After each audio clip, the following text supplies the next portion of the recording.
online students, this is another session for class 10th and 11th chemistry. And in the previous session, you know that we have completed up to electron affinity and applications of electron affinity, and also we have discussed their electron gain enthalpy that we have already discussed. And in today's lecture, we are going to discuss electron negativity, which is represented by chi. इसको हम chi से भी represent करते हैं. तो अब सवाल है इलेक्ट्रोनेगेटिविटी क्या होती है. इलेक्ट्रोनेगेटिविटी फोर्स ऑफ अट्रैक्शन होता है. ये एक किस्म का फोर्स ऑफ अट्रैक्शन होता है जिसमें क्या होता है, सपोज अगर ए और बी के बीच में एक कोवलेंट बॉन्ड है, तो इस कोवलेंट बॉन्ड में क्या है, सपोज ए की टेंडेंसी है कि attract the shear pair of electrons towards itself. That means electronegativity express करती है एक कोवलेंट बॉन्ड में किसी एक कंबाइंड स्टेट में किसी एटम की tendency to attract the shear pair of electron. Suppose यहाँ पे मैं फिर से रिपीट कर रहा हूँ, ए और बी के बीच में क्या है, एक इलेक्ट्रॉन पेयर आपस में म्यूचुअली शेयर है. तो मैं बता रहा हूँ आपको ए की इलेक्ट्रोनेगेटिविटी ज़्यादा है किसके कॉरस्पॉन्डिंग, बी के कॉरस्पॉन्डिंग. तो दैट मीन्स ये ए क्या करेगा, ये इस इलेक्ट्रॉन पेयर को अपनी ओर खींचने की कोशिश करेगा. This tendency of an atom to attract the bonded pair of electrons towards itself in a combined form is called electronegativity. तो हम लिख सकते हैं, it is defined as the tendency of an atom to attract the shear pair of electrons towards itself in a combined state. तो ये आपको याद रखना है. इन ए कोवलेंटली बॉन्डेड मॉलिक्यूल, एक कोवलेंटली बॉन्डेड मॉलिक्यूल में जब कोई एटम शेयरिंग इलेक्ट्रॉन पेयर को अपनी ओर खींचने की कोशिश करेगा, तो उसकी उस टेंडेंसी को क्या कहते हैं, इलेक्ट्रोनेगेटिविटी. सपोज यहाँ पे मैं लिखूंगा X A is greater than X B, या chi A is greater than chi B. तब जाके हम क्या लिखेंगे, अगर डिफिनेशन लिखनी हो इलेक्ट्रोनेगेटिविटी की, तो हम क्या लिखेंगे, इट इज डिफाइंड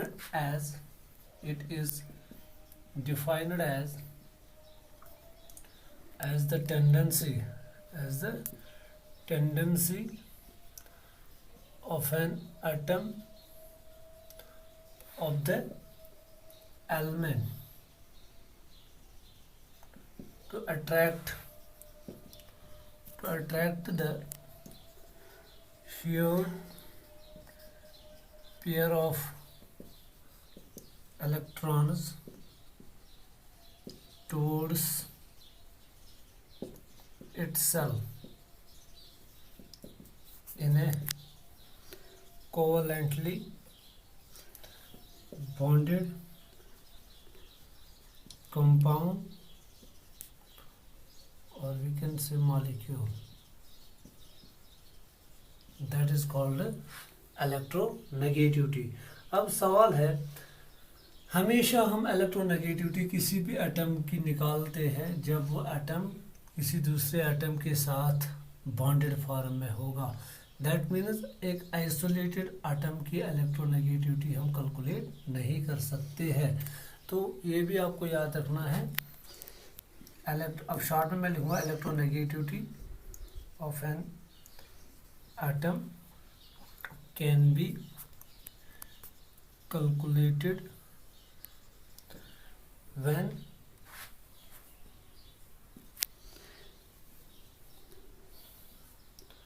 atoms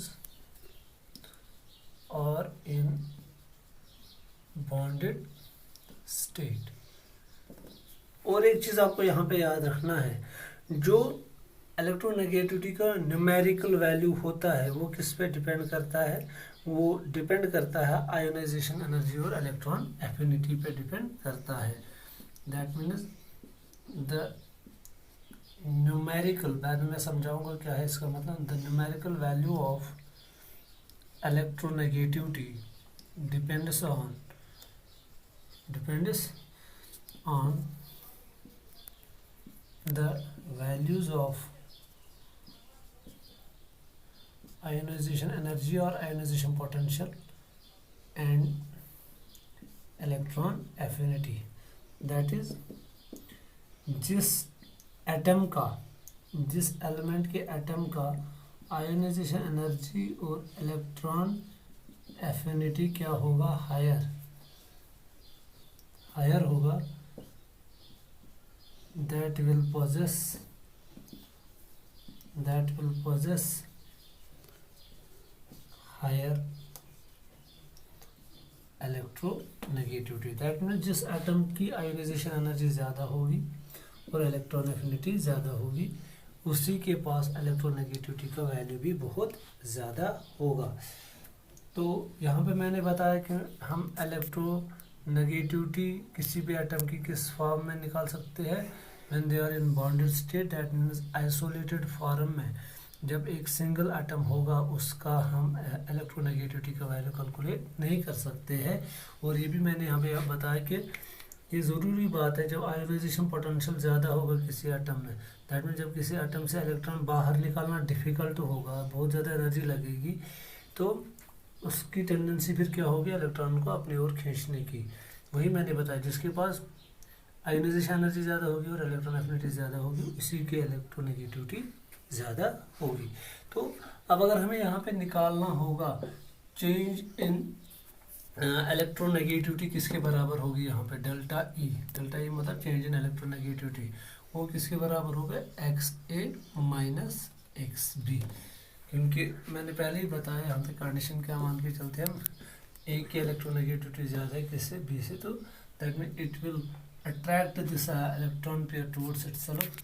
तो जब ये इस इलेक्ट्रॉन पेयर को अपनी ओर खींचेगा, बिल्कुल नहीं लेता है ये, तब भी दोनों के बीच में रहता है, मगर इलेक्ट्रॉन पेयर का जो पुल रहता है वो ए की ओर रहता है। इससे क्या होता है, इस पर डेल्टा नेगेटिव चार्ज आ जाता है और इस पर डेल्टा पॉजिटिव। तो ये डेल्टा नेगेटिव डेल्टा पॉजिटिव, यहाँ से हमें एक कंसेप्ट भी समझ में आता है, पोलर मॉलिक्यूल्स का कंसेप्ट। ये उसी टाइम पोलर मॉलिक्यूल्स तब जाके बनते हैं जब दो एटम्स के बीच में इलेक्ट्रोनेगेटिविटी की डिफरेंस हो। जब इलेक्ट्रोनेगेटिविटी की डिफरेंस ही नहीं हो तब जाके नॉन पोलर मॉलिक्यूल्स या कंपाउंड्स वजूद में आते हैं।